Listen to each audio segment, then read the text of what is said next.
Buenos días y gracias por venir, por esta patriada de venir temprano, que es difícil. Y sobre todo un día sábado, un día de semana puede pasar, uno está acostumbrado, pero el día sábado hay que descansar. Bueno, en realidad la charla, la ponencia que voy a hacer sobre el tema de las luces está en realidad grabada en video, en la mayor parte. Yo voy a hablar, voy a explicar algunas cosas que me interesan. En realidad lo grabo porque soy de hablar mucho y una hora no. Creo que a todos les pasa, una hora no alcanza. Así que habría que ver eso con luz para el próximo congreso. Pero la primera parte es un poco creo que no voy a mostrar nada sorprendente. Es más o menos el estado en que está la investigación sobre las luces, el tema de las luces, definir algunas cosas para así después pasar a algún tema más importante. El video es absolutamente casero, lo grabé cuando estaba resfriado, así que no se asombren si la dicción no es muy buena, porque bueno, tardé un poco en decidirme venir al Congreso por otros temas. Estoy con gente que viene de Europa en casa, así que pero lo hago con el mayor de los respetos y espero después, si nos tomamos unos minutos cuando termine la ponencia, que alguno pueda hacer alguna pregunta referente. A mí me satisfacen mucho las preguntas, la inquietud de la gente. Así que, bueno, como referencia, no sé si alguna vez lo han oído nombrar, formo parte del grupo Hemisferios. En algún tiempo hicimos el diario Gaceta OVNI. Ahora en internet tuvimos durante muchos años la página Gaceta OVNI. Ahora vuelve a aparecer en internet en estos meses porque la estamos recapitulando. Fue muy importante en su momento porque hay investigación de campo pura y es bueno que haya referencias materiales sobre lo que ocurre en el campo de los ovnis, ¿no? O sea, una experiencia ovni, un campo ovni es el dato genuino de los ovnis. Todo lo demás entra en el campo de la especulación. Por eso siempre tenemos que volver un poco a las fuentes, recabar qué está pasando, cómo sucede, qué ocurre, qué le pasa al testigo. Son cosas que siempre hay que recapitular cuando uno bucea en la profundidad del problema. El problema es multifacético, interdisciplinario, tiene muchas vetas, muchas derivaciones, pero la raíz del tema de los ovnis comienza con un testigo y su observación. Es ahí donde la investigación de campo pone su mayor énfasis. Así que bueno, no voy a hablar más, vamos a comenzar con el video. Espero que les entretenga y después seguimos. Hace más de 60 años que una pregunta persiste entre los habitantes del planeta Tierra. ¿Fue nuestro mundo visitado por inteligencias extraterrestres? Aunque la ciencia anuncia que estamos a las veras de encontrar vida fuera de nuestro sistema solar, hay cierta prisa en aclarar que los intentos hasta hoy han sido infructuosos, que hay un literal silencio en los radiotelescopios y que todas las tentativas por comunicarnos con civilizaciones extrasolares no tuvieron respuesta. No conformes con eso, buena parte de la humanidad se plantea nuevos interrogantes. ¿Están diciéndonos la verdad cuando afirman que no hay evidencias de vida inteligente fuera del planeta? ¿Se prestó suficiente atención a una serie de fenómenos inexplicados con millones de observadores a lo largo de las últimas décadas? ¿Cómo pueden sostener que nada ocurre?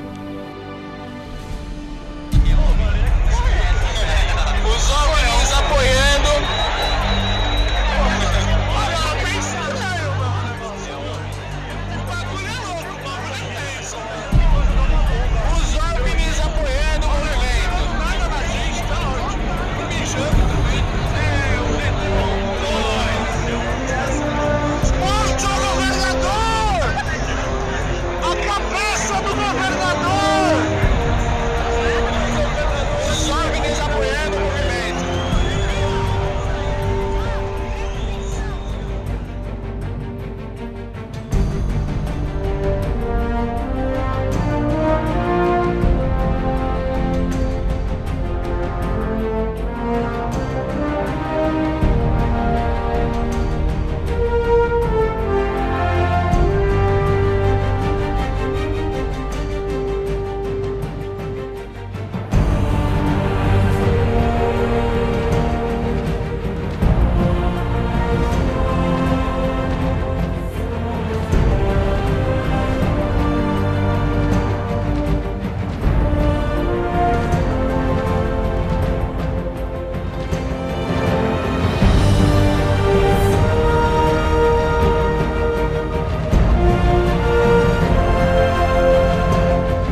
Hace más de 70 años que la humanidad se dio por enterada de la presencia de unos fenómenos aéreos inusuales que llamaron la atención de fuerzas armadas y gobiernos.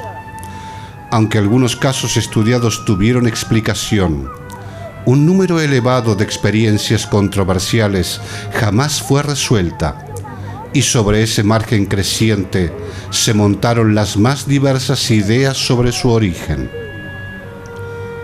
Sabemos sí que el fenómeno que estudiamos es un conjunto de alta extrañeza y que bajo la sigla OVNI se manifiestan objetos y apariencias tecnológicas que desafían el conocimiento establecido.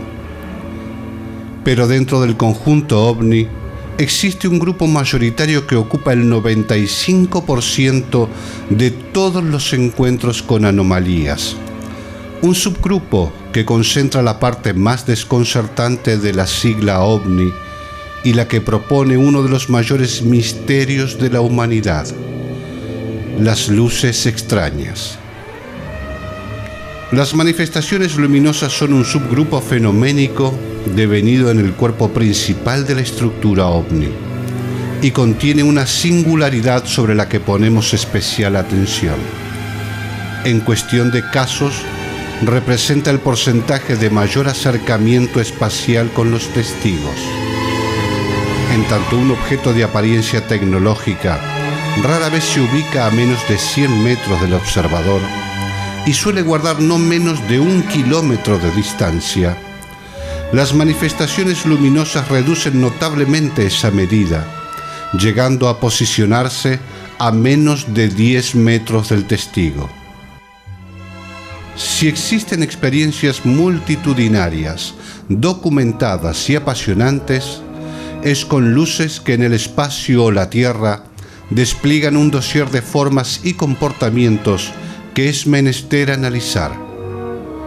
A modo de ejemplo, elegimos 2 experiencias representativas y conocidas popularmente.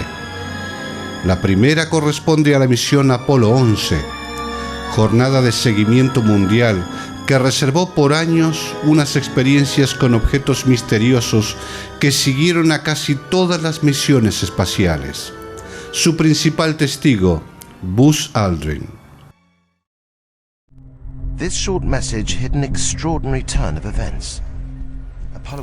El Apolo 11 no estaba solo en el espacio. Había algo allá afuera y nos acercamos para observar. ¿Qué podía ser eso? Viajando al lado del Apolo 11, el misterioso objeto, como este, que fue filmado más tarde por la misión, si no era parte de sus cohetes, solo podía ser una cosa: un ovni.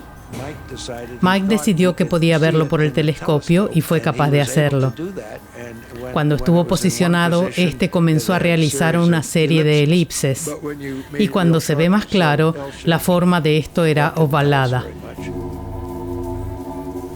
A pesar de tener una clara vista del ovni, la tripulación le preocupaba reportarlo a control de misión. Obviamente nosotros 3 no íbamos a decir: «Hey, Houston, tenemos algo moviéndose a nuestro lado y no sabemos qué es. ¿Pueden decirnos de qué se trata eso?». Nos preocupaba hacer eso porque sabíamos que estas transmisiones también serían escuchadas por otras personas y tal vez alguien pediría que regresáramos porque los aliens serían la razón de eso, pero no lo hicimos porque decidimos discutirlo. Y preguntamos a Houston qué tan lejos estaba el cohete SIBB. Y unos momentos después nos dijeron que estaba como a unas 6 millas de distancia, porque realmente no estábamos viendo algo tan lejano. Y decidimos, mientras lo mirábamos antes de dormir, que no hablaríamos de esto hasta que regresáramos. La segunda experiencia sucede el 5 de marzo de 2004, cuando la Fuerza Aérea de México grabó un video en el que se observan objetos circulares, luminosos, volando a gran velocidad, dando virajes bruscos cuando surcaban los cielos del estado de Campeche. El avión de la Fuerza Aérea avistó los ovnis mientras realizaba un vuelo de inspección en Campeche, sobre el Golfo de México, con el que intentaba detectar la posible entrada al espacio aéreo mexicano de aeronaves con cargamento de droga. El material fue grabado totalmente por integrantes del Escuadrón 501 de la Fuerza Aérea Mexicana. ¿Ve cómo se ve como en dos fotos? Tiene como a las 7, 8 de la posición. Lo raro es que trae una punta adelante, un puntito adelante. Ah, cabrón. ¿Dónde está? ¿Acaba otro? A ver, ¿qué tenemos? Nada, señor. A ver, permítame, déjale busco. ¿Y nosotros? Comandante, ¿qué es eso? ¿Qué distancia más o menos lo tenías, Telles? Oye, a ver, abusado, es como... Ahí van más, siguen más atrás. Son 10, 11 objetos. Son muchos objetos. A ver. Ahorita deben estar a las 9 de la posición. A las 9, permíteme. A las 9, a la misma altura, casi. Ok, permíteme. Afirmativo. Iván. ¿Eso quién sabe? Iván. 1. Y ahí van los atrás. Siguientes. ¿Qué es eso, Dios mío? ¿Se me correteando? ¿Qué es eso? A ver, trata de enfocar. Máximo. Ok, no dejes que los dejes atrás. Ok. Van. Sigue no lo dejes, No, van todos, van aproximadamente como 10, como 4. ¿Te lo dio? Sí se van a ver bien. Y van a una velocidad, pero...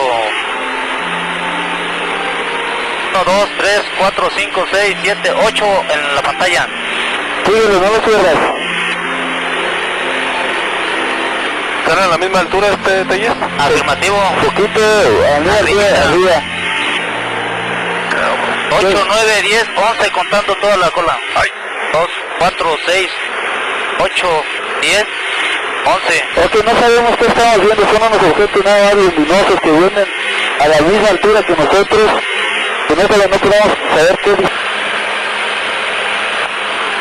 Jóvenes, No estamos solos. no estamos solos, qué cosa tan rara, nos están rodeando. Oye, ¿qué tienes a la una? A la una lo tengo a 14.8 millas, a la una con rumbo 99 y 52 de velocidad. Es el que él está siguiendo uno, yo estoy siguiendo el otro. Ok. Uno de los otros. Darle hacia atrás a ver si alcanza a ver algo.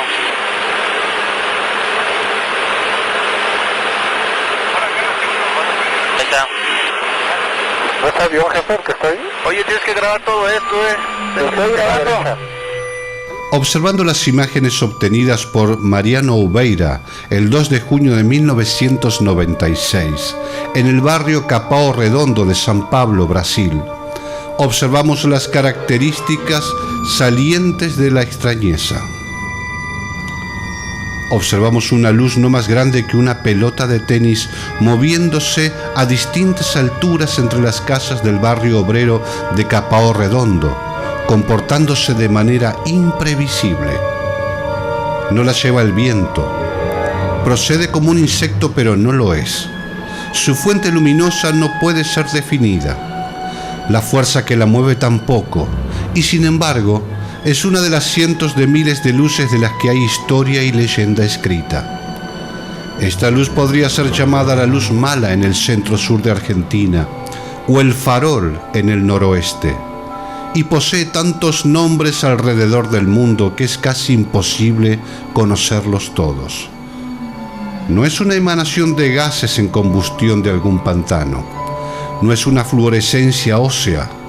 No parece un fenómeno eléctrico y desde ya tampoco es el prototipo secreto de un arma de alguna potencia. Pequeñas como una pelota o grandes como una casa, las luces extrañas ya abandonaron el mundo de la leyenda y la mítica para convertirse en un fenómeno digno de estudiar. Esencialmente la imagen típica del ovni no es el platillo volador, sino la luz en el cielo o en la tierra. Y esto se sostiene en la observación estadística de otros 2 sucesos enigmáticos de presencia ovni conocidos como ventanas y oleadas. En ambos casos suelen desplegarse un dossier de formas y comportamientos de objetos inusuales que concentran casos con manifestaciones de apariencia tecnológica y el factor luminoso en porcentajes más o menos constantes, de 90 a 95% de luces a un 10 o 5% de objetos concretos. Tanto luces como objetos pueden compartir territorios, movimientos y formas, incluso escenarios, pues no es infrecuente ver las luces y los objetos relacionándose e interactuando en un mismo caso. Y otra particularidad los identifica y mimetiza hasta límites insospechados. Los objetos pueden transformarse en luces y las luces en objetos. A modo de ejemplo, reseñamos el caso de la señora López de Lares, que durante la oleada de Victoria en la provincia de Entre Ríos, observó junto a su hija la transmutación de un objeto oscuro de forma discoidal en una intensa esfera de luz que se movió rápidamente hacia el oeste. ¿Qué son estas pequeñas luces? ¿Qué energía sustenta su movimiento y temporalidad? ¿De qué se componen? A lo largo de todo el planeta Tierra, el testimonio de cientos de miles de personas adjudica a estos fenómenos un comportamiento inteligente. Estas luces diminutas, según miles de relatos, son capaces de interactuar con los testigos, de acompañar a los caminantes, de durar horas deambulando ciertos sitios especiales. Tendrían hasta carácter propio. Incluso hay casos donde los testigos aseguran que estas manifestaciones pueden reconocerlos, responder a estímulos y acercarse hasta el tacto. Tanto llamaron la atención de los investigadores, que se dieron una serie de proyectos de identificación en la que observadores científicos dedicaron meses a la captación, seguimiento y evaluación de los fenómenos luminosos.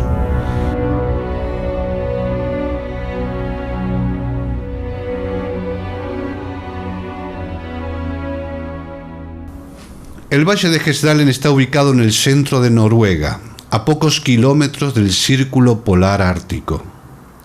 Desde la década de 1940 sucede un fenómeno curioso.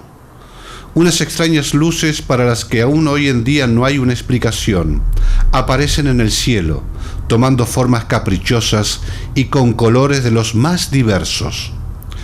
El fenómeno salió a la luz pública a principios de los 80, cuando los lugareños comenzaron a ver esas luces anómalas en cantidades significativas. Las noticias no tardaron en atraer a los investigadores que relevaron, fotografiaron y filmaron las luminarias. Es precisamente en estos primeros años, hasta 1984, cuando el fenómeno se muestra más activo, hasta con 20 informes semanales de avistamientos. Las luces aparecían por la noche, unas veces en movimiento, otras veces quietas, y a veces se movían y de pronto se detenían. Se llegó a medir una velocidad asombrosa de 8.500 metros por segundo, o sea, 25.000 kilómetros por hora en una de esas luminarias. El peso de los acontecimientos provocó que en el verano de 1983 se fundara el proyecto Hessdalen, coordinado por Erling Strand, ingeniero electrónico y profesor del Oxford College de Halden, con más de 40 voluntarios, casi todos alumnos de la Universidad de Oslo y Bergen, así como los alumnos del propio Erling Strand, quienes se dispersaron por el valle para poder captar y monitorear todo lo que ocurriese. El trabajo de campo duró entre el 21 de enero de 1984 y el 26 de febrero del mismo año, aunque solo iban los fines de semana. Esta gran labor dio como resultado 53 avistamientos u observaciones, y los resultados se terminaron publicando en un informe llamado Proyecto Hessdalen, En 1994, el proyecto reunió a científicos de 8 países, entre ellos a Boris Smirnov, nominado para un premio Nobel en física, pero por supuesto, ninguna solución fue presentada como válida o definitiva. En esta reunión se decidió que era necesario controlar y medir los curiosos fenómenos luminosos para poder llegar a mejores conclusiones.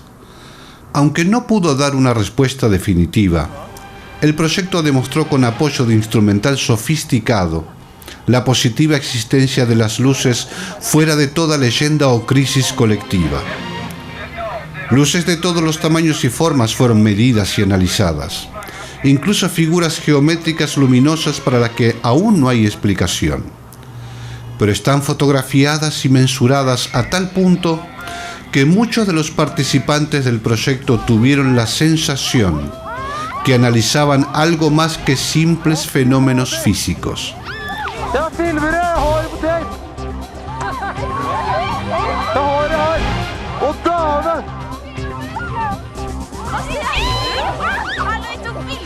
Estas apreciaciones no forman parte de los informes técnicos, pero aportan un material invaluable que queda reflejado en la opinión de otro científico participante de un proyecto similar en la región de Piedmont, Missouri, en los Estados Unidos.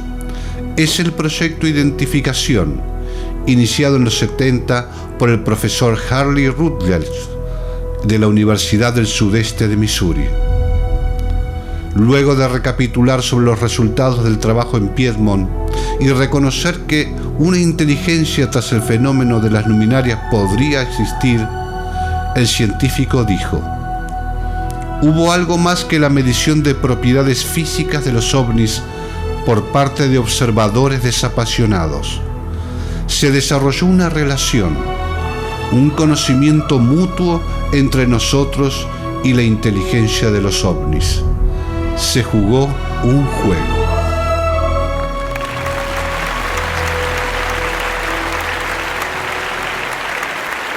Bien, vamos a pasar a la primera foto. Lo importante, la esencia de lo que tiene que quedar con respecto a la primera parte del documental es que las luces existen, están científicamente estudiadas, o sea que ya no es un territorio, como decía, de la leyenda, de la mitología. Los estudios demostraron que existen, pero no se sabe de qué se componen. Hay campos electromagnéticos, es un fenómeno muy variable, pero está sustentado por la ciencia. Esto es fundamental. Y segundo, la apreciación que no se toma como dato científico, sino como un dato subjetivo, pero que para nosotros es esencial también, que las luces interaccionan con el hombre y con los científicos, ¿no? Que uno dice tienen la posición más rígida, menos emocional, y sin embargo todos tuvieron la sensación de que interaccionaban con una inteligencia. Hay casos que no lo pudimos mostrar obviamente, porque es muy largo, en el proyecto Gestalen, que las luces elegían a los observadores. Por ejemplo, se montaban guardias de 4 o 5 horas por el intenso frío. Entonces, entre dos se turnaban y dormían un poco. Bueno, la luz aparecía uno, cuando se iba a dormir desaparecía y volvía a aparecer cuando se despertaba y tomaba su puesto en la observación. Y esto está medido, esto está fotografiado, está mensurado. ¿Cómo hace la luz para seleccionar al testigo? Bueno, de esta naturaleza se componen las luces. Vamos a la segunda foto para que ustedes vean. Es todo el trabajo que hemos hecho en los últimos 20 años. Todo el recorrido que hemos hecho relevando casos y estudiando casos. Una cosa es el relevamiento, que uno toma el dato, la temporalidad, etc. Y otra es el estudio concreto de un caso. Relevar casos hemos relevado miles. La mayoría, por eso nosotros podemos sustentar la estadística de la que hablamos. De cada 100 observaciones, el 95% se trata de objetos o luces extrañas y el 5% aproximadamente de objetos diurnos con características tecnológicas. Y en este proceso hemos podido evaluar o hacer una comparación muy general de las coincidencias de descripciones entre todos esos fenómenos que se dan, por eso la estadística para nosotros es importante, y ustedes verán que hemos hecho un gran trabajo en todo lo que es la dorsal andina, por lo menos hasta Neuquén, la provincia de Buenos Aires, Entre Ríos, Santa Fe, parte del noroeste, y en los últimos años estuvimos trabajando mucho en la provincia de Salta, que es a donde nos vamos a detener un poco sobre la naturaleza del fenómeno luminoso. Pasemos a otra foto. Bueno, esta es una de las fotos más viejas en Gualeguaychú, en los años de Victoria, relevando casos de luces, porque las luces tienen características que se reiteran y van a ver hasta qué punto se reiteran. Pasemos a la otra, por ejemplo el caso de Javier Gómez, que hablaba de que cerca de la esquina del pueblo, es una esquina obviamente de campo, donde hay dos o tres casas, ahí había un árbol, vamos a pasar a la otra foto. Este árbol solía quemarse de noche y no se quemaba nada, o sea, aparentemente una luz se estacionaba y daba la apariencia de que el árbol se quemaba y después que desaparecía el árbol quedaba normal, ¿no es cierto? Es un fenómeno reiterado en todas partes del mundo y a través de la historia, y vamos a ver después hasta dónde. Vamos a la próxima foto. Decíamos que todos estos fenómenos de los que estamos hablando, la mayoría fue identificado en el proyecto GESDALIN y en otros proyectos que se han armado. Nosotros hemos participado incluso de una conferencia en el año 1996 en la que participaron científicos de Italia, incluso del gobierno de Italia, una reunión que se hizo en Noruega. Y bueno, los científicos tienen que mantener una postura digamos rígida, fría frente al fenómeno, pero yo les puedo asegurar que les impresionó tanto la naturaleza de las luces y del comportamiento de las luces que ellos mismos, aún sin reconocerlo, hablaban de una inteligencia detrás del fenómeno. Para nosotros puede sonar casi ridículo decir que hay una inteligencia, es obvio, pareciera obvio, pero cuando uno tiene que exponer y demostrar, porque no todos aceptan la realidad de los ovnis o de la inteligencia, todo esto hay que demostrarlo con hechos, porque las palabras pueden ser bonitas, pero llegan hasta un límite. Cuando tenés que convencer a gobiernos, tenés que trabajar con fuerzas militares, tenés que hacer proyecciones científicas, tenés que hablar tus estadísticas, las palabras sin hechos, sin pruebas no sirven. Y creo que está en la naturaleza humana tratar de reconocer, porque nosotros no podemos aceptar todo lo que nos dicen porque sí. Eso atentaría contra la inteligencia. Entonces, en campos de investigación, lo que aportaron estos proyectos de identificación para referirnos a los ovnis ha sido fundamental. Si los gobiernos no han tomado cartas en el asunto, por lo menos de cara a la población, no es por falta de evidencias. Eso de las evidencias hay que dejarlo atrás. Lo que pasa es que hay que analizar estos hechos y seguir investigando, porque el fenómeno ovni es dinámico y el fenómeno de las luces es dinámico. Todos los días, en todas partes del mundo, no solo hay casos de luces, sino que hay regiones que comienzan a tener la afectación del tránsito de estos fenómenos, y parece increíble que no haya suficientes iniciativas para ir a esos lugares, relevar los casos, investigarlos y tratar, como decíamos anoche en la tertulia, de tener una aproximación, de entender cómo se manifiesta la inteligencia y cuáles son los mecanismos para ejercer un diálogo. Vamos a la próxima. Todo comenzó porque en la provincia de Salta hubo un famoso caso a finales de los 90, principios de 2000, de dos policías que en la recta Tintín, en Salta, en la región de Cachi, fueron perseguidos por una luz durante 12 kilómetros, pero toda la observación dura casi 2 horas, porque el auto se les para. Bueno, ahora vamos a referirnos un poco más. Pero bueno, esta fue la causa por la que nosotros fuimos a investigar a la provincia de Salta, que era una de las provincias que teníamos relegada por la distancia. Imagínense que investigar y pagarse uno los viajes y los relevamientos y los hoteles y todo eso es muy difícil. Entonces tiene que haber un fuerte estímulo, en este caso fenoménico, para que uno vaya a hacer una investigación. Pasemos a la otra. La provincia de Salta, descubrimos, es una de las provincias donde el fenómeno ovni está más, tiene tal distribución geográfica que llega a tocar cosas que aparentemente no están relacionadas con el fenómeno, como es el folclore y la tradición. Y esto nos despertó un fuerte interrogante. Vamos a la próxima fotografía. Bueno, no se ve muy bien, pero estos son diarios de 1940, 1945, donde en el departamento de los Andes, cuando era departamento de los Andes, toda esa región, habían observado, sobre todo fuerzas militares, y fotografiado platíbolos, naves cigarro volando por las montañas. Están las fotografías, no fueron recuperadas porque están en poder de la Fuerza Aérea. Vamos a la otra foto. Extraños, no sé si logran ver objetos extraños o cuerpos extraños a tremenda velocidad que han surcado del cielo de la Puna sobre el departamento de los Andes. Vamos a la próxima. Bueno, esta es una ilustración de lo que ocurre en la recta Tintín, que es un lugar donde hay una concentración estadística de encuentros con luces, donde las luces tienen el comportamiento que antes se señalaba. Siguen a los autos. No todos los días se da este fenómeno, pero hay casos que saltan a la luz que demuestran que las luces salen de aquel cordón montañoso que ven al fondo, cruzan todo el parque nacional el Cardón, y se ponen a la par de los autos, los hacen parar a veces, interaccionan con los testigos. Cuando yo digo interaccionan, son los movimientos que el testigo hace respecto al estímulo de ver una luz. Se asusta, para su auto, lo fotografía. Bueno, eso es la interacción entre el fenómeno y los testigos. Y como es el caso de policías, estuvo documentado y hay un informe policial, que no suele haber muchos informes policiales. Vamos a la próxima.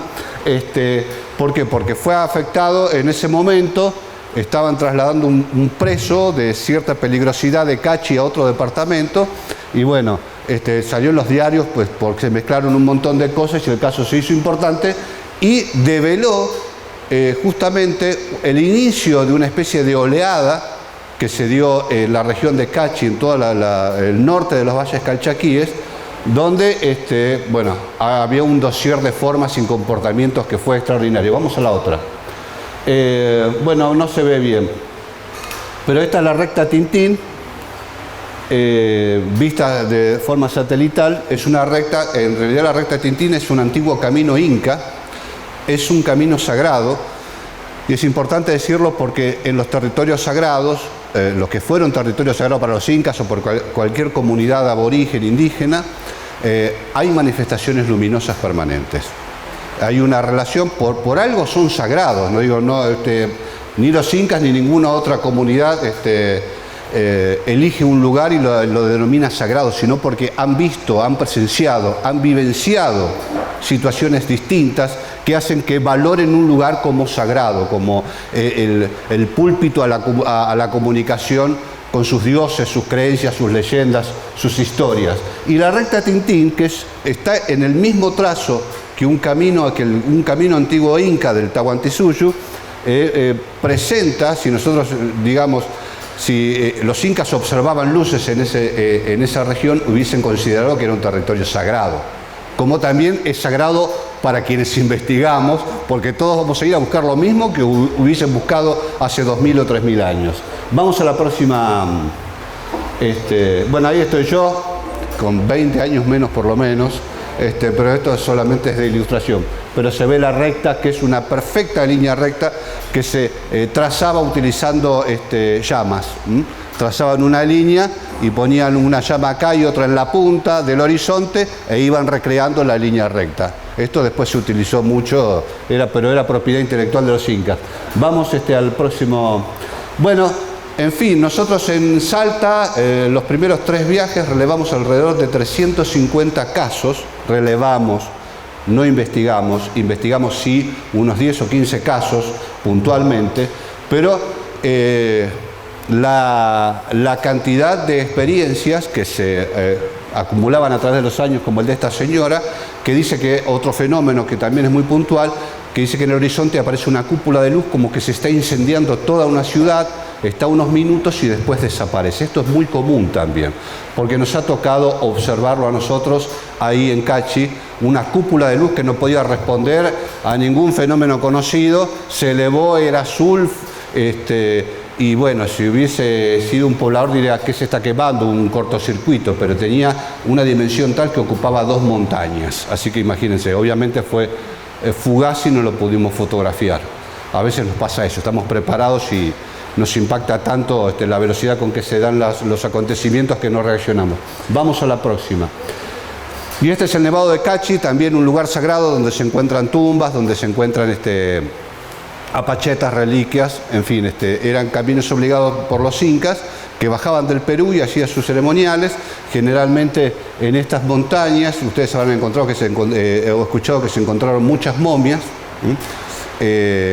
y en este caso, como es el Nevado de Cachi, venían de Perú trayendo a las vírgenes y las dormían y hacían una ofrenda a los dioses por la prosperidad, por la productividad, por las cosechas. En fin, eran los rituales de los incas, y todas estas montañas tenían un alto contenido religioso, eran muy sagradas para todas las comunidades, no solo para los incas que venían, sino para los pueblos originarios que allí habitaban. Habían hablado ayer, hablábamos un poco de los apu, de los regentes o de los guardas de las montañas sagradas, que es un tema muy interesante que ahora lo vamos a desarrollar. Pasemos. Y en uno de nuestros viajes habíamos sido invitados por la Intendencia. Acá ustedes ven, no sé si se aprecia en el mapa, pero bueno, yo lo voy a tratar de señalar como puedo. Simplemente para darles una posición geográfica. Acá está Pueblo de Payogasta, esta es la Intendencia, y acá está ubicado un hogar albergue, donde dan albergue a los huérfanos, a los hijos también de la gente que va a trabajar como braceros en las cosechas en otras provincias o alejados de ese pueblo. Bueno, les dan educación, les dan de comer, pero lo cierto es que se concentran chicos menores de 18 años en gran cantidad acá. Estamos más o menos a unas 7, 8 cuadras de la Intendencia. Y aquí viene todo esto. Habíamos sido invitados por el intendente para hacer una charla y bueno, vino a dar la alerta justamente que estábamos ahí la policía, porque había habido un disturbio ahí en el albergue donde estaban los chicos, y ese disturbio había sido aparentemente porque habían visto algo extraño. Cada uno piensa, bueno, ¿qué vieron? Alguna luz y todo. Lo más tradicional que se observa, a ver, pasemos a la otra foto. Esta es una aproximación de la escuela albergue, donde a los chicos les enseñan obviamente cosas de la región, el pastoreo, cultivo, aparte de temas de educación. Y decía que los chicos se encontraron, según lo que denunciaban, con un duende. El famoso petizo orejudo, que tiene varios nombres en distintas tradiciones, el noreste y el noroeste. Nosotros lo tomamos como, buah, será cierto, pero pasaba algo interesante, que lo dijo el intendente en ese momento. Es extraño porque los chicos estaban toda en la onda rebelde, son chicos que descreen de sus propias tradiciones. Bueno, el fenómeno que estamos viendo nosotros en las grandes ciudades también se da en los pueblos de esta naturaleza, y los chicos son reacios a la policía, escuchan cumbia, bueno, en fin, toda la rebeldía que uno se puede imaginar en una comunidad de chicos. Y lo sorprendente es que, como algunos tenían problema con la ley, por lo menos con la ley local, ellos mismos fueron a hacer la denuncia a la policía y estaban realmente aterrorizados. Pasemos a la siguiente imagen. Que este es el petizo orejudo que dice que aparece en las tardes, en la hora de la siesta, ¿no? Que rapta o le pega a los chicos que no duermen la siesta, o maltrata a los huérfanos. Bueno, una serie de creencias que están bastante bien tipificadas en cualquier libro de leyendas folclóricas argentinas. Entonces, nosotros decimos, ¿y esto qué tiene que ver con los ovnis, con las luces? Bueno, en Salta comenzó a darse a partir de este momento, no de este caso especial, pero sí del mismo momento en que nosotros fuimos a investigar, que había apariciones de luces y de pronto empezaron a haber manifestaciones mitológicas, podemos decirlo así, en el mismo lugar, en la misma región, en la misma oportunidad donde aparecían las luces y los ovnis que nosotros investigábamos. Y tomamos en cierto, pasemos a la siguiente foto, la experiencia, porque los chicos, tal como se hace en una descripción de trabajo ovni, los chicos nos hablaban de cómo se había movido en el paisaje, de cuál había sido su comportamiento. Y obviamente nosotros comenzamos a investigarlo porque era una cosa que no podíamos negar, ante el fenómeno. Nosotros a veces uno es medio selectivo, pero decís, bueno, si ocurren cosas extrañas, la extrañeza puede tener diferentes formas, que eso es lo que uno va aprendiendo a través del tiempo. ¿Por qué los ovnis, las luces, los apu, los duendes comparten un mismo territorio? Esta era la pregunta que comenzábamos a formularnos nosotros. Dice, ¿de dónde aparecen estos dioses? Porque en realidad la adaptación de todos estos personajes son de dioses antiguos que ya existían en las tradiciones incas y aún más antiguas todavía, en las diaguitas, bueno, en todas las comunidades que habitaban la región andina. Pasemos a la siguiente foto. Esta es la celadora, que también pudo presenciar cómo los chicos salían corriendo y como no son chicos apegados a la religión, vio a 20 chicos arrodillándose y rezando a Dios en ese momento, esa noche. Esto demuestra la potencia emocional de lo que les había ocurrido. Chicos negados a todo, por propia rebeldía de la juventud, sobre todo en esas circunstancias que viven, comenzaban a hacer carne que sus tradiciones existían, el temor a Dios y demás, que fue un fenómeno que es un comportamiento que a nosotros nos interesa porque está señalando que realmente algo ocurrió frente a ellos. Y nosotros pudimos, no nos dejaron hablar mucho, pero con una de las chicas que había observado directamente a ese duende, estaba con una crisis nerviosa y efectivamente fue atendida por médicos. Bueno, nosotros tenemos toda esa documentación, no hace falta que yo la presente ahora, confíen en mi palabra, pero bueno, de eso se trata, si no, nos llenamos de fotografías y de imágenes. Vamos a la próxima. Lo cierto es que esa noche, nosotros todavía escépticos, obviamente, ¿no? Porque era nuestro primer caso de duendes. Uno tiene a los duendes puestos en las creencias mágicas y demás. Bueno, analizando los testigos, obviamente los testigos habían observado algo. ¿Qué naturaleza tenía? No sabemos. Posiblemente fuera lo que ellos describían, pero no sabemos si era parte de una crisis colectiva ante otro hecho inusual y que ellos tomaron como duende por ser una figura familiar dentro del ambiente de las tradiciones de sus padres, de sus abuelos, de sus ancestros. Bueno, este es el pueblo de Payogasta y como nosotros acostumbrados en toda investigación a hacer un poco de vigilia, como vamos a hacer esta noche, ver el cielo, a ver si tenemos la suerte de captar algo. Este es el pueblo de Payogasta y nosotros caminamos hasta las afueras donde viene la ruta desde la recta Tintín, que teníamos una amplia visión de las montañas, no mucho del pueblo porque nos tapaban unas estribaciones de 100 o 200 metros, pero bueno, observábamos el cielo. El caso del duende había sido aproximadamente a las 11 de la noche, 11:05, 11:10, según el relato de los testigos y de la propia policía. Te estoy hablando de que intervino la policía, no estoy diciendo que vino una señora y nos contó, porque hubo un informe policial. Bueno, entonces fuimos a hacer una vigilia, como hacemos siempre. Decimos, vamos a despuntar el billo, vamos a ver las estrellas, a ver si tenemos alguna posibilidad de ver algo. Y eran las 11 aproximadamente, generalmente se escucha el ruido de insectos, algún perro lejano. A las 11 se puso todo en silencio, pero de tal modo que nos extrañó a nosotros. Pero ese silencio que parece un ahogo, un vacío, como que se va la atmósfera de la región e inmediatamente vimos pájaros que en ese momento están anidando, durmiendo, descansando, volar por la montaña y empezaron a sentirse burros, caballos, perros, todos gritando. Lo primero que pensé, bueno, es un movimiento sísmico, hasta que uno de mis compañeros me dice, mira si está apareciendo el duende.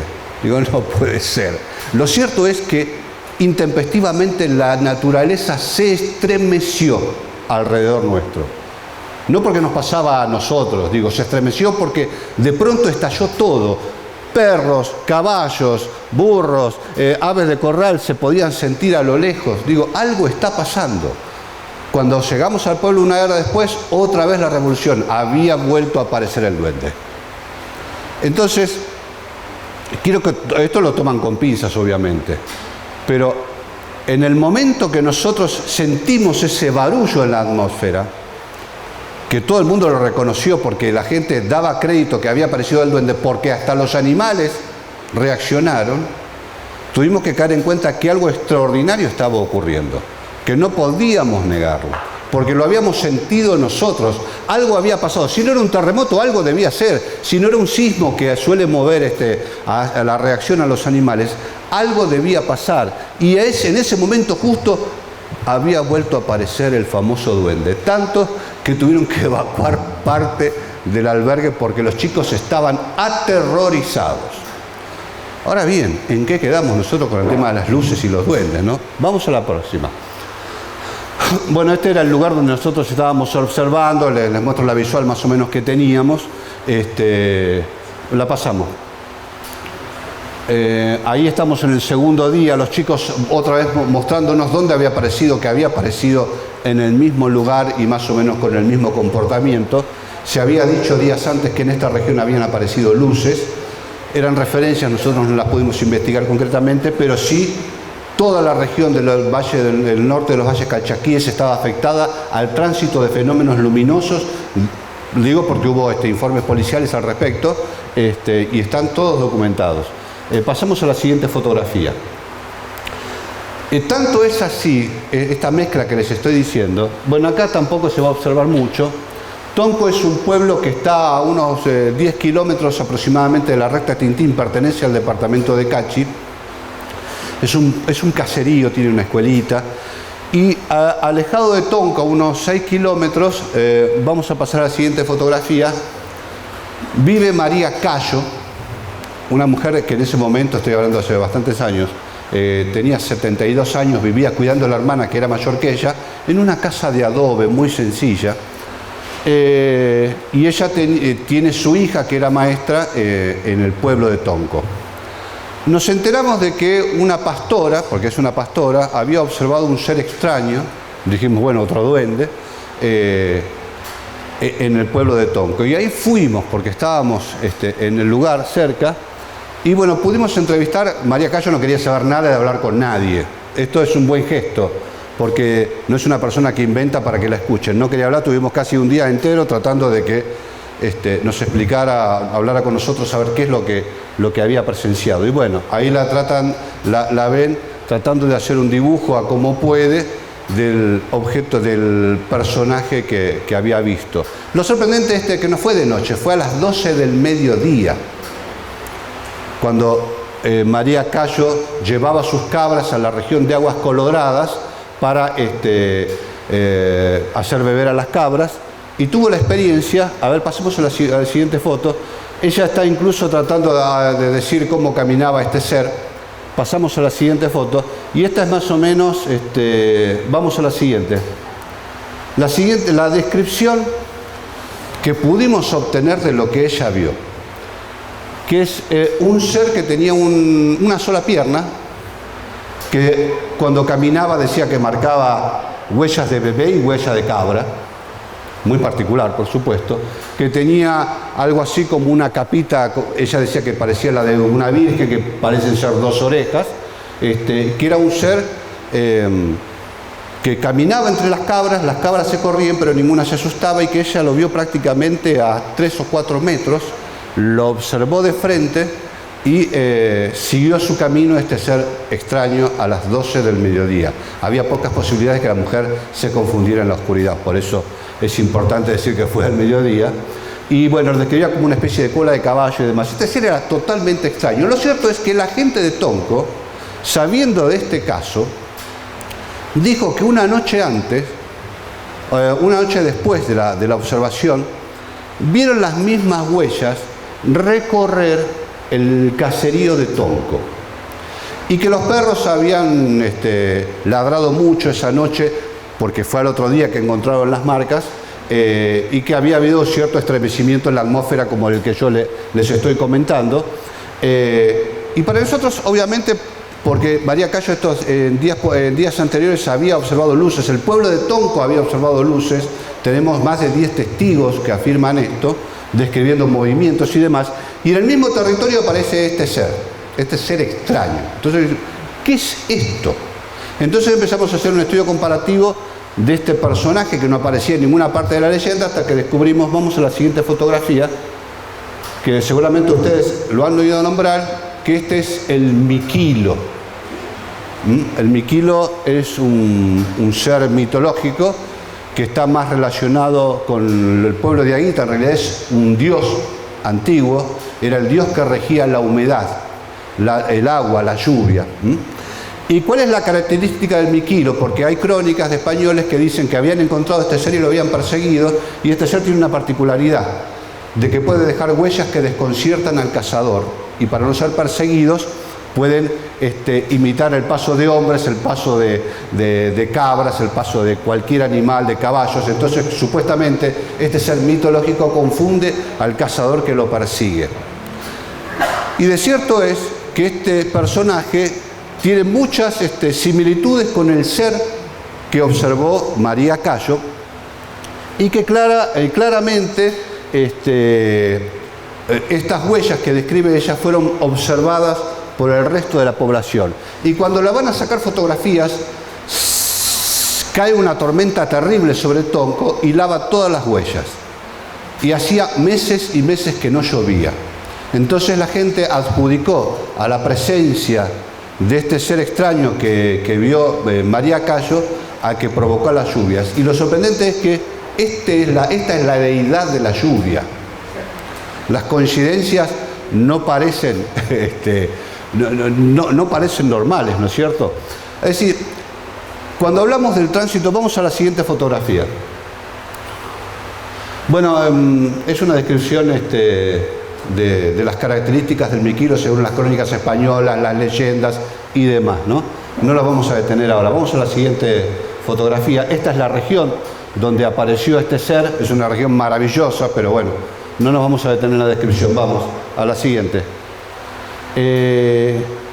Y durante toda esta época fuimos recorriendo todo el norte de los valles calchaquíes y llegamos al pueblo del Brealito, que es muy conocido porque hace unos cuantos años apareció la Virgen, que le llaman la Virgen. Vamos a la próxima fotografía, la Virgen de Brealito, que por lo cual se construyó esta capilla.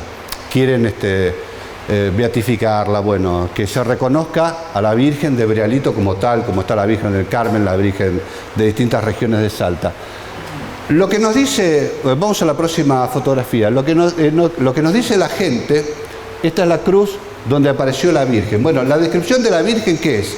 La descripción de la Virgen es una luz roja que apareció a la noche y se estacionó ahí, y le llamaron una figura divina, y a través de eso dijeron que era la Virgen que había visitado Brealito. Las tradiciones y la historia está llena de luces que son tomadas como entes divinos y después son adoradas como tales, pero son fenómenos luminosos. Inclusive hay mucha relación entre las famosas vírgenes que existen en todo el panteón católico, que han tenido una relación estrecha, originaria, con luces que se mueven en el cielo y en la tierra. ¿Qué quiero decir? Vamos a la próxima fotografía. La historia nos la comenta esta monja que está sirviendo en la capilla, que nos dio todos los datos de cómo había sido la aparición, y la aparición fue de una luz. No vieron un ser vestido con ninguna ropa especial, ninguna mujer, ninguna niña. Fue una luz y se la tomó como la Virgen. Esto es algo muy usual que suceda. ¿Y por qué lo señalamos? Porque las luces comparten el territorio psicológico con todas las manifestaciones y creencias del hombre. Pareciera ser que las luces, si realmente, como en el caso del Brealito, provocan un movimiento de carácter espiritual y religioso, esto forme parte de las conductas que las luces en todas partes del mundo tienen con respecto a la relación de los seres humanos y ellas mismas. Las luces pueden provocar nada o pueden provocar una crisis mística. Esto depende de lo que cada uno lleve dentro. Pero está claro que hay una relación muy profunda entre la psicología humana y la presencia de las luces. Es más, es probable que si estos datos son ciertos, muchas de las figuras mitológicas que aparecen en las historias tengan un origen con la luz. Cuando se va por el norte, y quienes no sé si alguno ha convivido con esas comunidades que pasan por una montaña, hacen una ofrenda, toman la luz como parte de sus vidas. Algunos dicen, sí, están ahí y hay que dejarlas en paz. Otros las saludan. Y ustedes piensen en lo que hablábamos de Hessdalen. Los científicos están reconociendo la existencia de estos fenómenos luminosos que ya forman parte del folclore, no son algo nuevo, tienen miles de años, pero han establecido una relación, o el hombre ha establecido una relación con ellas, y ha edificado toda una cultura. Posiblemente en el monte Shasta diga que son los seres intraterrenos. En los Andes dicen que son sus figuras folclóricas, y en Francia han dicho que es la Virgen de Lourdes, más o menos, digo, en Portugal. Y la Virgen de Fátima y todas esas cosas. Pero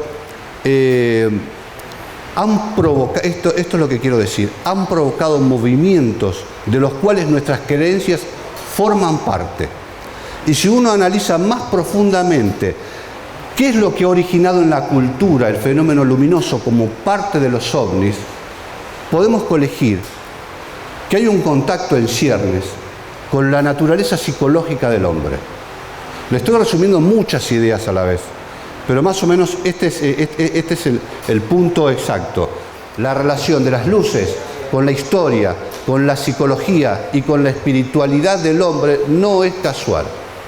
Vamos al documental. El Parque Nacional Talampaya es una reserva natural y uno de los 7 patrimonios de la humanidad declarados por la UNESCO en Argentina. En la zona datan ocupaciones humanas del año 120 y 1180 de nuestra era, donde se encontraron importantes grabados y pinturas descubiertas en piedras y cerámicas.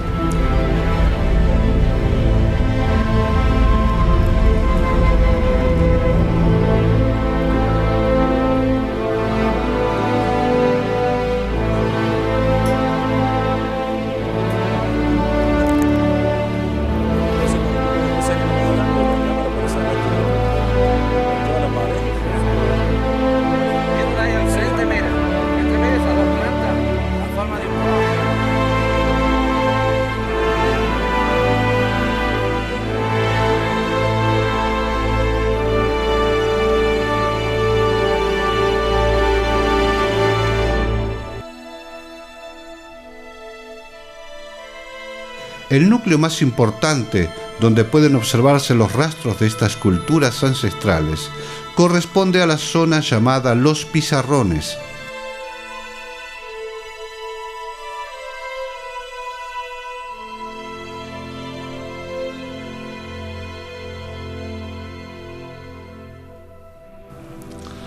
El enclave y los objetos hallados, así como los mismos grabados, sugieren que el cañón del Talampaya fue un sitio de culto, un territorio ceremonial donde las tribus ofrendaban a sus dioses y se comunicaban con ellos.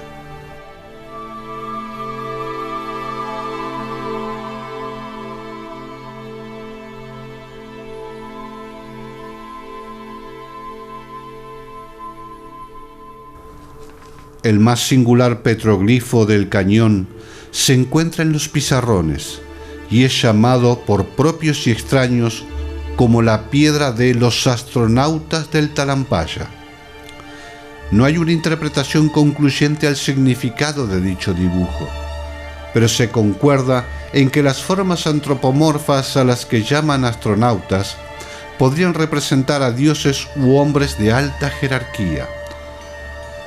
Las flechas, a su vez, representan a cóndores y tienen una distribución muy especial en el dibujo, unas referencias espaciales muy notorias.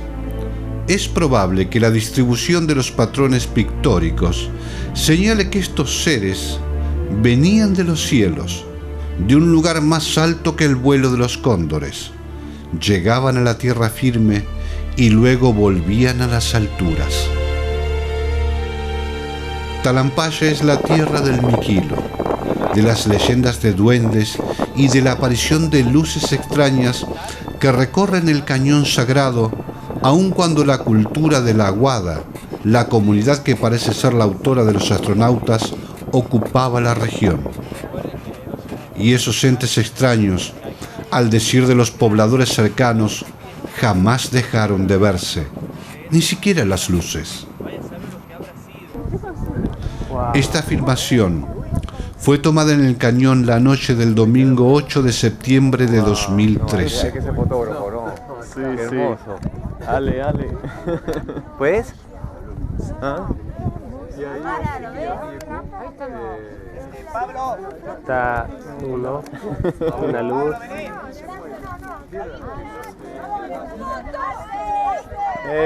Pablo, foto. Foto, Pablo. Qué bonito. No lo puedo ubicar. ¿Dónde está? No lo puedo ubicar.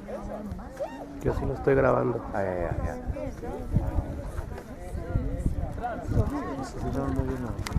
A medida que profundizamos en la historia de los pueblos, vemos que las luces producen por su sola presencia una reacción de carácter emocional y espiritual que se convierte en un tipo de comunicación cuyas raíces y consecuencias culturales recién empezamos a descubrir. Aquello que llamamos ovnis pudo estar presente y originar situaciones y realidades como las que sugiere Talampaya y muchos otros lugares sagrados alrededor del planeta. Un contacto finalmente sacralizado o transformado en rito y leyenda, pero de indudables ecos en las comunidades y su futuro. La pregunta es, ¿son sus consecuencias culturales un accidente o de alguna manera deliberada influencia al hombre a través de la historia? Y si las luces son parte de una estructura tecnológica avanzada o manifestaciones de una conciencia desconocida, natural, planetaria o estelar, ¿cómo lo enlazaremos, uniremos e interpretaremos con el fenómeno de los ovnis tal cual es visto en el presente?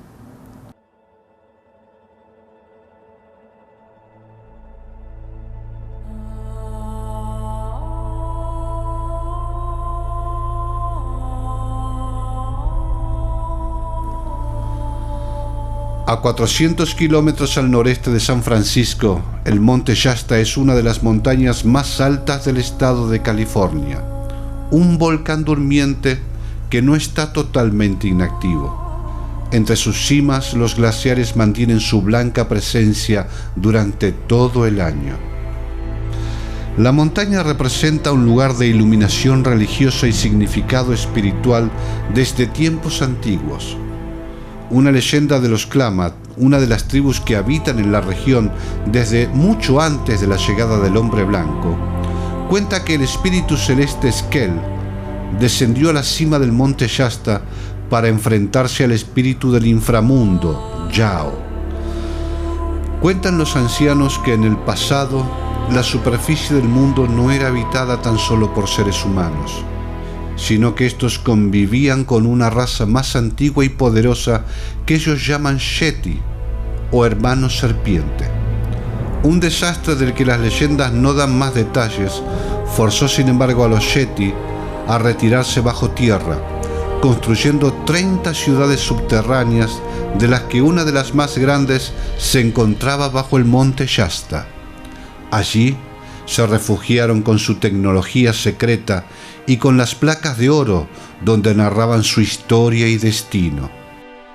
Otra leyenda Hopi sostiene que su pueblo procede de un continente ya desaparecido, ubicado en lo que es hoy el Océano Pacífico.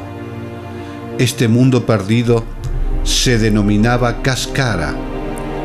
Quienes les ayudaron en su éxodo hacia el continente americano fueron unos seres de apariencia humana que ya poseían conocimientos tecnológicos relativos al vuelo y a la construcción de túneles e instalaciones subterráneas. Estos son los dioses extraterrestres llamados Kachinas, provenientes de las Pléyades. Recuerda que sus antepasados fueron instruidos y ayudados por unos seres que se desplazaban en escudos voladores y que les enseñaron la técnica de la construcción.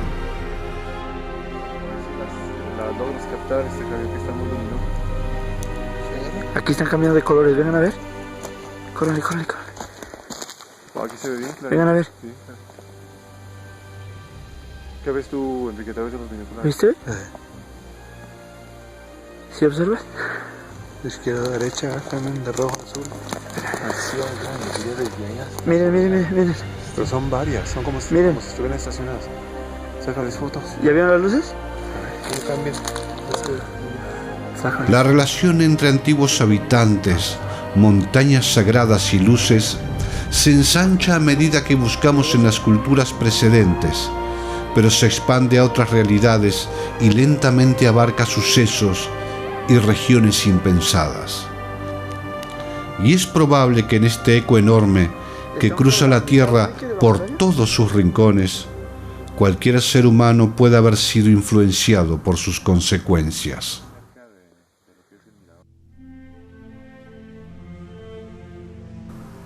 La Virgen de Montserrat, conocida popularmente como la Morena, es la patrona de Cataluña y una de las 7 patronas de las comunidades autónomas de España.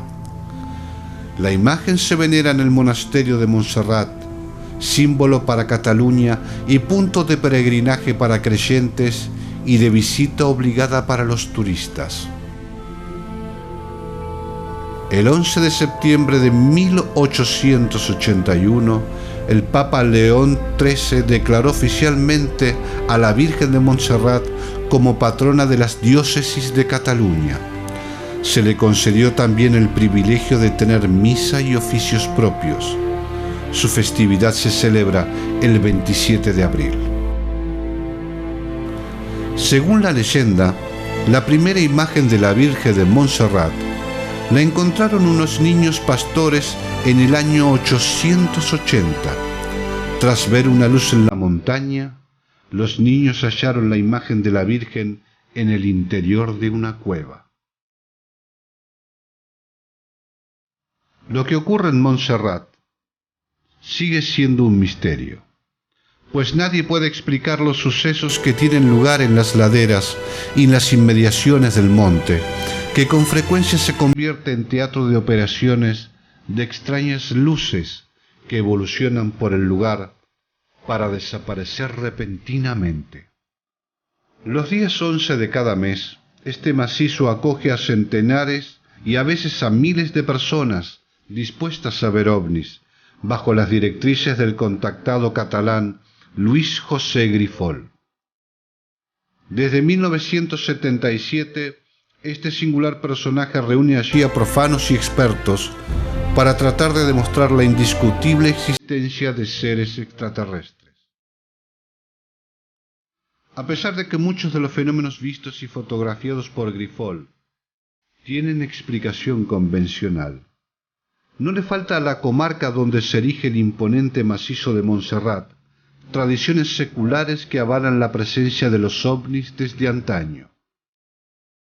Sin ir más lejos, todavía hoy se celebra en la localidad de Manresa la fiesta de la misteriosa Llum o luz misteriosa, que recuerda los extraños fenómenos que sus vecinos tuvieron la oportunidad de presenciar el 21 de febrero de 1345, cuando una bola ígnea penetró en el interior de la iglesia, dejándose ver por numerosos testigos. Fray Bernard Carnicer, máximo responsable de aquella diócesis, redactó frente a un notario de la localidad de Belsolá un minucioso informe en donde leemos: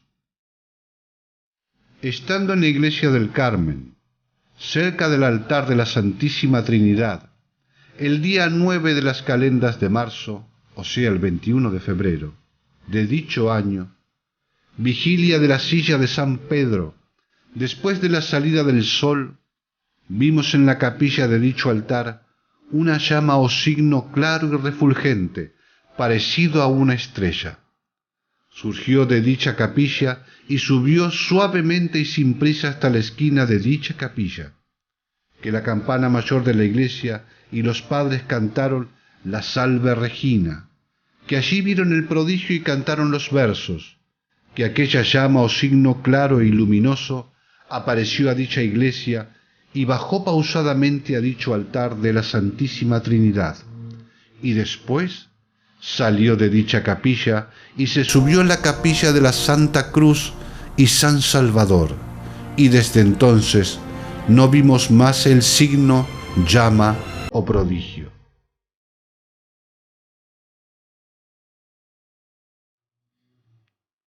En el otro extremo de España, más precisamente en Galicia, el actual pueblo de Compostela fue originariamente un poblado romano donde se enclavaba el bosque de Libredón.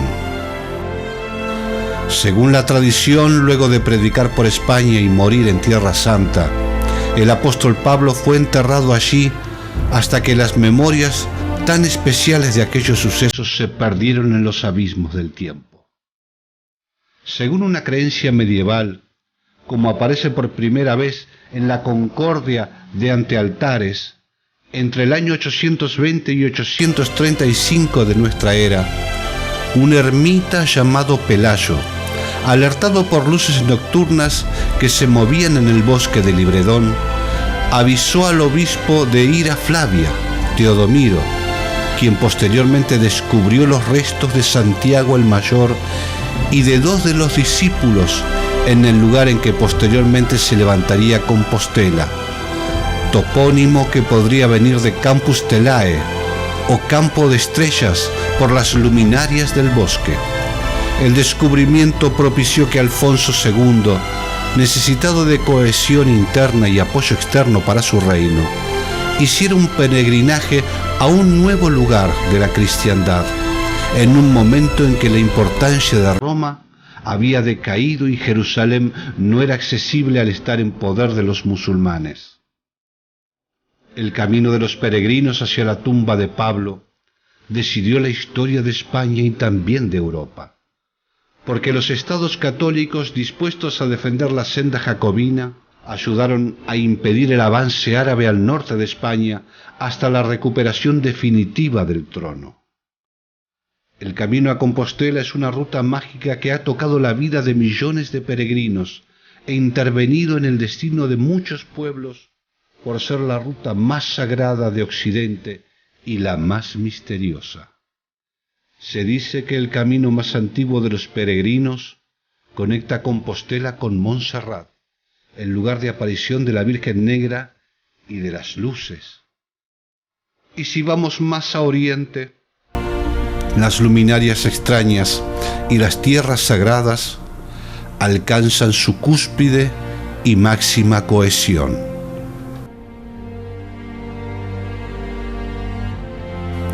A 170 kilómetros de Madrás, en el estado de Tamil Nadu, en la India, se encuentra el monte Arunchala.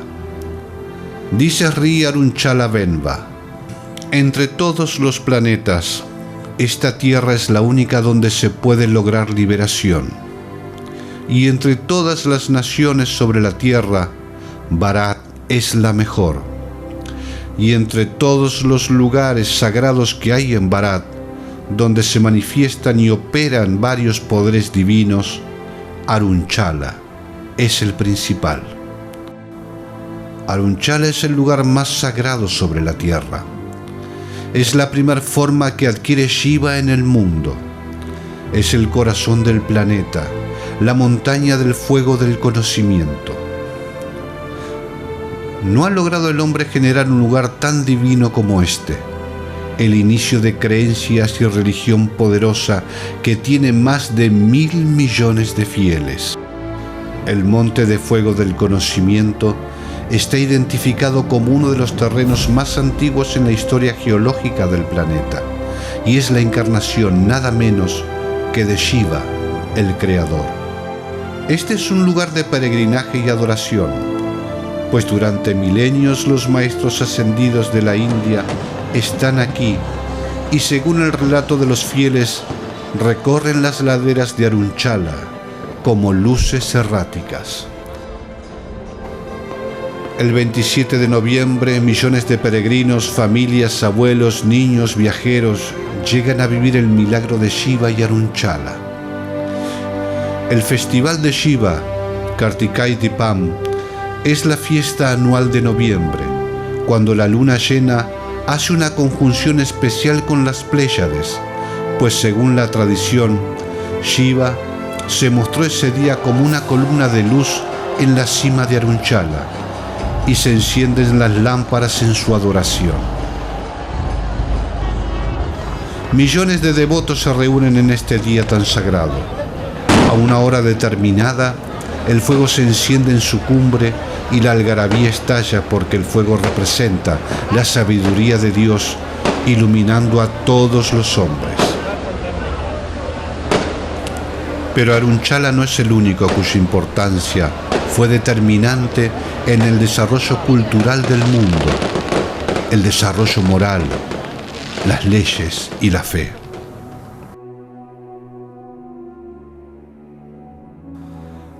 Hashen el Tarif o Gebel Kasham el Tarif es una montaña situada al noroeste del país africano de Egipto, específicamente en el Sinaí, cerca de la frontera con el moderno Estado de Israel. Según nuevas teorías, esta religión del Sinaí alberga un lugar descrito largamente en el Éxodo bíblico, el monte Sinaí. Afirman que este sitio es la verdadera locación del relato de las Sagradas Escrituras, donde Moisés vio por primera vez a él, el Dios del pueblo elegido. La región y la morfología del monte Hashen el Tarif se adaptaría a la descripción bíblica mucho mejor que el actual monte Sinaí, que hasta hoy se creyó fue el lugar del encuentro divino.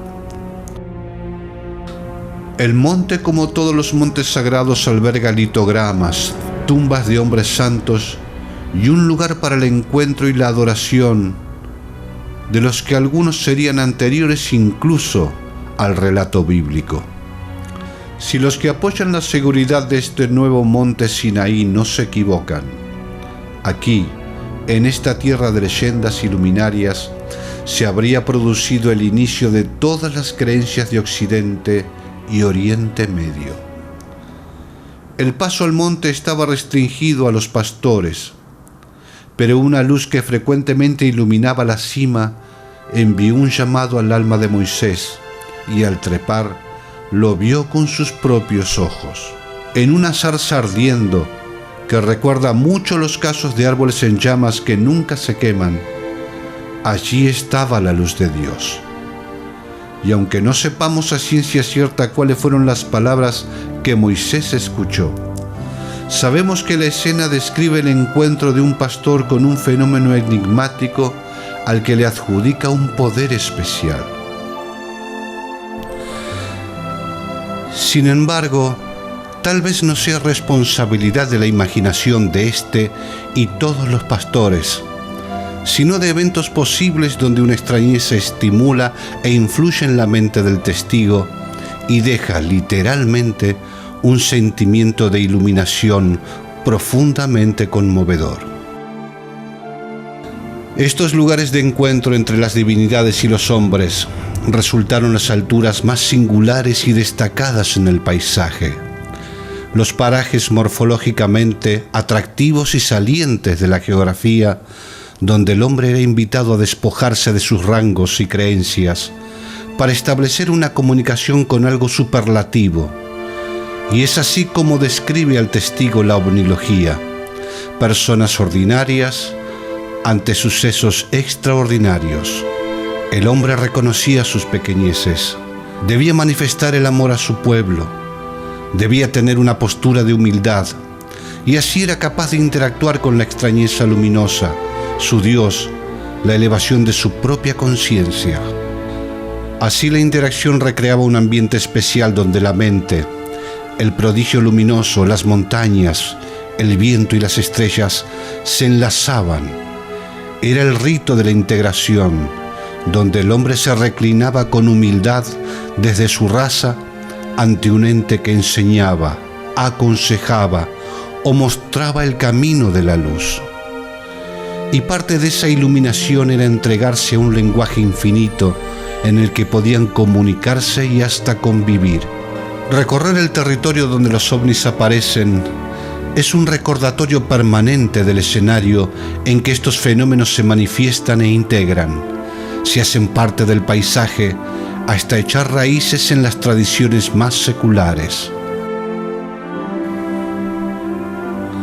Alejados de esas fuentes milenarias que aún permanecen activas, hemos tratado de adaptar la realidad ovni a nuestra propia realidad y entendimiento, amoldándola a nuestros gustos y pareceres, y convencidos en una postura que aquilata la exigencia de la modernidad y los esquemas rígidos de la ciencia, hemos dado en llamar a las manifestaciones extrañas naves espaciales, naves nodrizas, sondas, hologramas, y a sus tripulantes comandantes, generales, consejos de sabios, seres dimensionales, viajeros del tiempo, ángeles y demonios. ¿Y si los ovnis fueran otra cosa? Por ejemplo, la manifestación física de una naturaleza consciente a la que llaman Gaia. ¿Y si esa intervención rectora de los dioses y maestros de los cielos fuera la forma de corregir la conducta humana en épocas de extravío, sin necesidad de la intervención de civilizaciones extraterrestres? ¿Y si descubriéramos que ese enlace nos es propio y que todos somos en algún sentido los interlocutores de tan extraordinario contacto?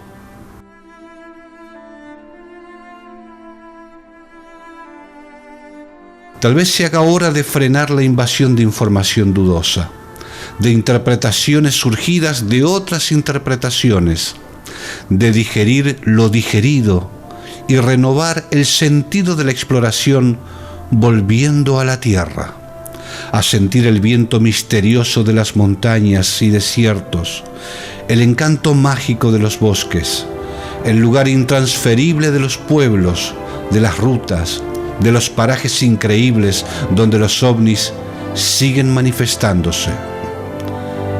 Tal vez de este modo podríamos volver a un diálogo del que los montes sagrados, los parajes mágicos aún guardan memoria, cuando las luces comenzaban un eco que rebotaría en las piedras, el conocimiento, la historia y las almas de todos nosotros para saber quiénes somos. Ese diálogo se dio una vez y llega el momento de reiterarlo para formular todas las preguntas que de otro modo no tendrán respuesta. Ese es nuestro gran desafío, establecer una comunicación.